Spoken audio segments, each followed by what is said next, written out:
One of the best things about canoeing is that it's so easy to just get out on the water. But if you learn some new skills, it can take your enjoyment of the sport to a whole new level. Canoeing is technique-based, and simple things like understanding the basic paddle strokes can make a huge difference to your enjoyment of the sport. Canoe clubs are still the best place to learn skills because you're surrounded by other paddlers who will encourage you and share their knowledge. But if you don't want to join a club, then you could choose an activity provider. I've come down to one of hundreds of outdoor activity centres across the country to see what they offer. Kirsty, what are the options for people when they come to get trained?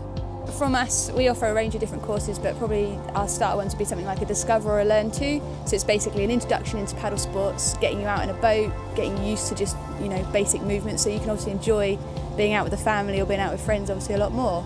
They could look at down the British canoeing route, so the 1-star, 2-star, kind of, the opportunity to progress in their skills, obviously develop further, have a look at different environmental conditions, or they can go down the recreational route, so they can come and hire boats from us and just get out on the river and have fun. So what do people get out of this? I think there's often, sometimes you see people who may have paddled quite a bit, and then we'll give them some little snippets of information or a couple of little techniques. They go away and come back the next week and go, oh, I tried what you said, and actually that's so much easier, and they're the great moments as coaches to see when you've actually said something and someone's taken it on board and it's happened. It's much better. But also I think if they come in with a friend or a family member, obviously they get that bond between them as partners for kayaking, so obviously they've then got a kayak buddy or a canoe buddy to go out with.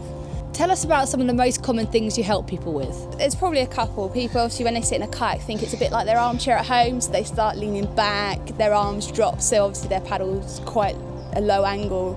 Also, the forwards paddling but just using their shoulders, so obviously it's not the best technique, they're not getting the most out of each stroke. Those are probably the two main ones that we see. So it doesn't really matter which route you take, all that matters is that you learn, so you can get more out of the sport you love.